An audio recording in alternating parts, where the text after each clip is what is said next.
আসসালামু আলাইকুম। সকলকে ইজি কেমিস্ট্রি বইয়ের পক্ষ থেকে স্বাগতম। আশা করতেছি তোমরা সবাই ভালো আছো। তো আমরা এবার একটি বোর্ড সৃজনশীল প্রশ্ন সমাধান করব। এই সৃজনশীল প্রশ্নটি ঢাকা বোর্ড 2019-এ এসেছে।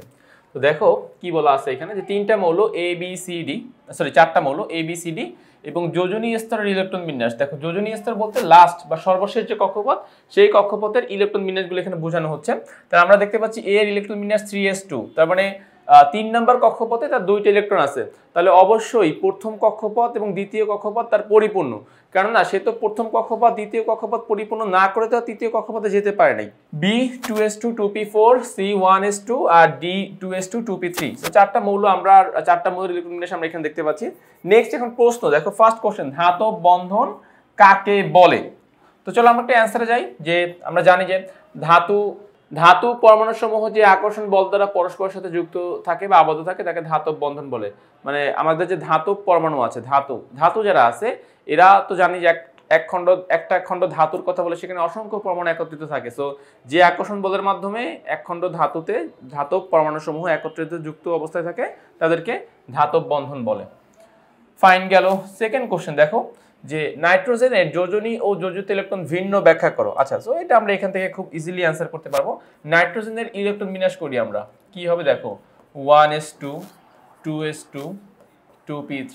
ফাইন, তাহলে এখানে নাইট্রোজেনের সর্বশেষ কক্ষপথ ইলেকট্রন আছে কয়টা? নাইট্রোজেনের সর্বশেষ কক্ষপথ ইলেকট্রন 5টা। তাহলে যোজ্যত ইলেকট্রন কত হবে? নাইট্রোজেনের যোজ্যত ইলেকট্রন 5। আচ্ছা, এবারে আসো তাহলে যোজনী কত? খেয়াল করো তো, নাইট্রোজেনের মোট ইলেকট্রন কয়টা? 7টা। নাইট্রোজেন আরো 3টি ইলেকট্রন গ্রহণ করে, খেয়াল করো, নাইট্রোজেন আরো 3টি ইলেকট্রন গ্রহণ করে কি করতে পারে? তারা তাদের অষ্টক পূর্ণ করতে পারে। মূলত 3টা গ্রহণের থেকে 3টা শেয়ার, আমরা বলবো যে 3টা শেয়ার, নাইট্রোজেন হাইড্রোজেনের সাথে 3টি ইলেকট্রন শেয়ার করতে পারে। এই ইলেকট্রন শেয়ারের মাধ্যমে যেহেতু সে তার অষ্টক পূর্ণ করতে পারে এবং নিয়মের মতো একটা কাঠামো বিন্যাস অর্জন করতে পারে, দ্যাটস ওয়াই নাইট্রোজেনের যোজনী কত হবে? নাইট্রোজেনের যোজনী হবে 3।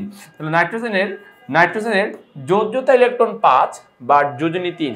যোজ্যতা ইলেকট্রন 5 বাট যোজনী কত হবে? 3 হবে। এখানে এটাই বোঝানো হয়েছে। যাচ্ছি গ নাম্বার প্রশ্ন। দেখো যে এ ও বি দ্বারা গঠিত যৌগের 1 গ্রামে পরমাণু সংখ্যা নির্ণয় করে। এখন আসলে ফার্স্টে আমি এ এবং বি কে হতে পারে এইটা আমরা একটু সিলেকশন করি, দেন আমরা পরমাণু হিসাব করব। এ কি হবে? দেখো ম্যাগনেসিয়াম কি হয় বুঝলাম, 3s2। এভাবে হিসাব করবা 3s2, তার মানে সর্বশেষ কক্ষপথে 2টা, দ্বিতীয় কক্ষপথে কয়টা আছে? 8টা, প্রথম কক্ষপথে কয়টা আছে? 2টা, যোগফল কত? 12। তাহলে এ কি হবে? এ হবে ম্যাগনেসিয়াম।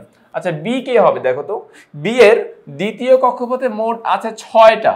তাহলে প্রথম কক্ষপথে অবশ্যই তার 2টা পূর্ণ হয়ে তারপর সে দ্বিতীয় কক্ষপথে ইলেকট্রন দিয়েছে 8টা। তাহলে বি হবে অক্সিজেন। তাহলে এ এবং বি দ্বারা গঠিত যৌগের নাম কি? Magnesium oxide. Magnesium oxide. তাহলে এখন এই ম্যাগনেসিয়াম অক্সাইডের 1 গ্রামে পরমাণু সংখ্যা নির্ণয় করতে বলেছে। ফাইন, তাহলে আমরা যাব এবার গ এর অ্যানসারে। ফাইন, তাহলে ফার্স্টে আসো, ম্যাগনেসিয়াম অক্সাইডের আণবিক ভর কত? ম্যাগনেসিয়াম অক্সাইডের আণবিক ভর কত সেটা এখন আমরা দেখব। Magnesium oxide MgO, magnesium oxide. আচ্ছা, এই ম্যাগনেসিয়াম অক্সাইডের 1 গ্রামে পরমাণু সংখ্যা নির্ণয় করতে বলেছে। তো আমরা নরমালি আগে হিসাব করব যে 1 মোল ম্যাগনেসিয়াম অক্সাইড সমান কত গ্রাম। তাহলে ম্যাগনেসিয়াম কত? 24, অক্সিজেন 16, 40 গ্রাম। 40 গ্রাম, ঠিক আছে। তাহলে 1 মোলার ভর পাচ্ছি আমরা 40 গ্রাম। যেহেতু আমাদেরকে 1 গ্রামে বলছে, তাহলে অবশ্যই আমাকে পরিমাণ নিয়ে কাজ করতে হবে। তাহলে 1 মোল ম্যাগনেসিয়াম অক্সাইডের পরিমাণ বলতে কি বোঝানো হয়? 40 গ্রাম ম্যাগনেসিয়াম বোঝানো হয় বা 40 গ্রাম ম্যাগনেসিয়াম অক্সাইডকে বোঝানো হয়। তাহলে আমরা এখন লিখতে পারি, দেখো আমরা এখন লিখতে পারি, এখান থেকে লেখা যায় স্পষ্টভাবে যে 40 গ্রাম ম্যাগনেসিয়াম অক্সাইড যৌগে পরমাণুর সংখ্যা 2 × 6.023 10⁻²⁰। 2 কেন হলো দেখো তো, ম্যাগনেসিয়াম অক্সাইড এটা তো একটা অণু, তাই না? ম্যাগনেসিয়াম অক্সাইডকে আমরা অণু বলবো। তাহলে এই অণুতে পরমাণু আছে কয়টা?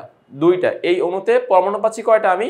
2টা। একটা হচ্ছে ম্যাগনেসিয়াম, একটা হচ্ছে অক্সিজেন। একটা হলো ম্যাগনেসিয়াম আর একটা হলো অক্সিজেন। তাহলে এজন্য সামনে 2 গুণ হয়েছে। আর আমাদের যে কোনো কিছু সংখ্যার সাথে তো অ্যাভোগাড্রো নাম্বার লাগবে, 6.023 10⁻23, 6.023 10⁻23। সুতরাং 1 গ্রাম ম্যাগনেসিয়াম অক্সাইড যৌগে পরমাণু সংখ্যা / 40। সো আমাদের ফাইনাল অ্যান্সার আমরা এখান থেকে পাচ্ছি এই যে এটা 3.02 10⁻22, 3.02 10⁻22 এতটি। তো এটা আমাদের গ এর জন্য অ্যান্সার। ওকে, তো তাহলে আমরা গ এর অ্যান্সারটিও বুঝতে পেরেছি। আশা করতেছি আমাদের গ এর অ্যান্সারে কোনো সমস্যা নাই। আমরা যাচ্ছি আমাদের ঘ এর প্রশ্নে। বলতেছে দেখো, COD দ্বারা গঠিত যৌগ সমযোজী হলেও এর জলীয় দ্রবণ তড়িৎ পরিবাহী বিশ্লেষণ করো। COD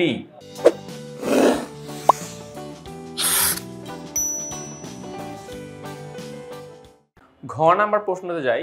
দেখো এখানে আমি একটু দুঃখিত, আমাদের শুরুতে আসলে এখানে কার্বন মানে সি যৌগটি ইলেকট্রন বিন্যাস ছিল 1s2 আর ডি যৌগটি ছিল 2p3 সম্ভবত সামথিং কিছু একটা। আসলে এটা আসলে একটু মানে প্রিন্টে ভুল এসেছে বা আমাদের টাইপে ভুল এসেছে, আমরা ইলেকট্রনগুলো পরিবর্তন করে আমরা প্রশ্নটা কারেকশন করেছি। এখানে সি হবে 1s1, কেননা দেখো হিলিয়াম তো কোনো যৌগই গঠন করে না, 1s2 হলে হিলিয়াম তো কোনো যৌগই গঠন করে না, তো এই জন্যই চিন্তা করলাম যে এটা ঠিক করা উচিত। তাহলে এটা হবে 1s1 আর ডি যৌগটি হবে 2s2 2p5। তাহলে এবারে আমাদের কাছে মৌলগুলো ক্লিয়ার। 1s1 কে বলতো হাইড্রোজেন, আর 2s2 2p5, তাহলে মোট ইলেকট্রন 7টা, দ্বিতীয় কক্ষপথে 7টা আর প্রথম কক্ষপথে 2টা, 9টা, তাহলে কি হবে ফ্লোরিন হবে। তাহলে হাইড্রোজেন আর ফ্লোরিন মিলে যে যৌগ গঠন হবে তার নাম কি বলতো HF। তাহলে সি এবং ডি এর দ্বারা গঠিত যৌগের নাম হাইড্রোজেন ফ্লোরাইড।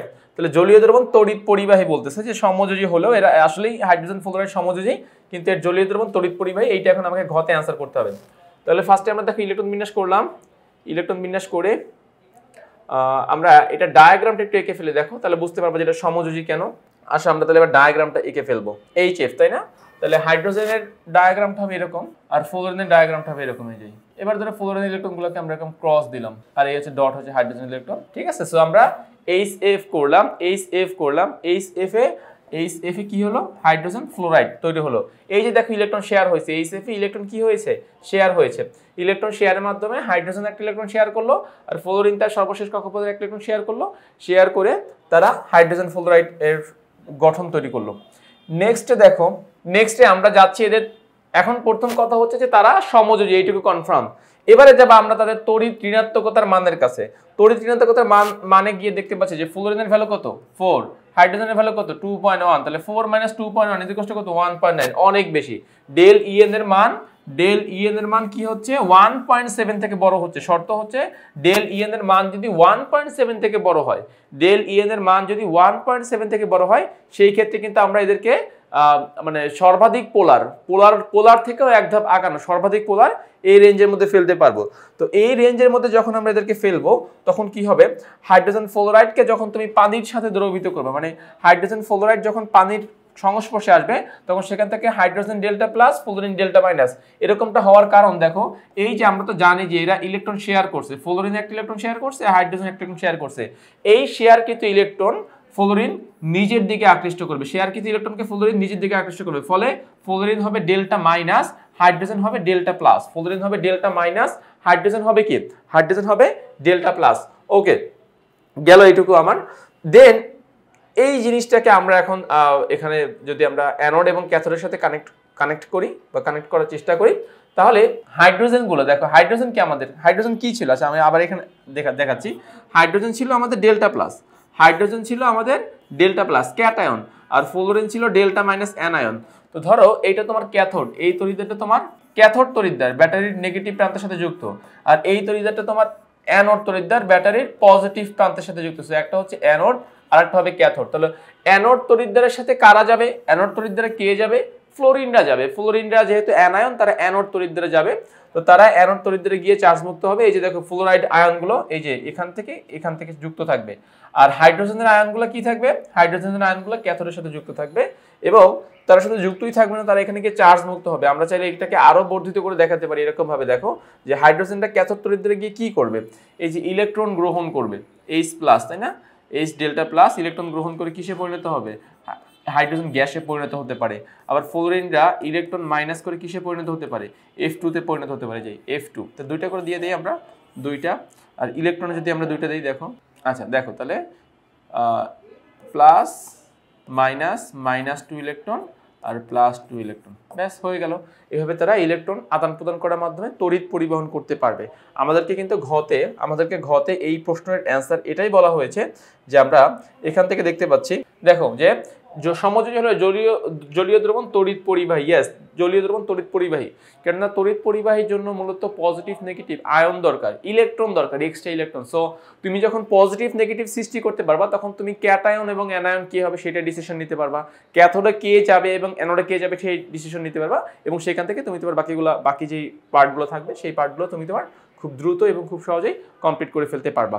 তো তাইলে আমাদের ঘয়ের অ্যান্সারটি মানে ঘয়ের অ্যান্সারটুকু আমরা কমপ্লিট করে ফেললাম। ওকে, তাহলে ক খ গ ঘ চারটা প্রশ্নের অ্যান্সার আমরা এই সৃজনশীলের কমপ্লিট করে ফেললাম। আশা করতেছি তোমরা এই অ্যান্সারটুকু সুন্দরভাবে বুঝতে পেরেছো, তোমাদের কোনো অংশে কোনো সমস্যা নেই। তো আজ এই পর্যন্তই, নতুন কোনো পর্বে আবার তোমাদের সাথে দেখা হবে। ততক্ষণ সবাই ভালো থাকো এবং সুস্থ থাকো।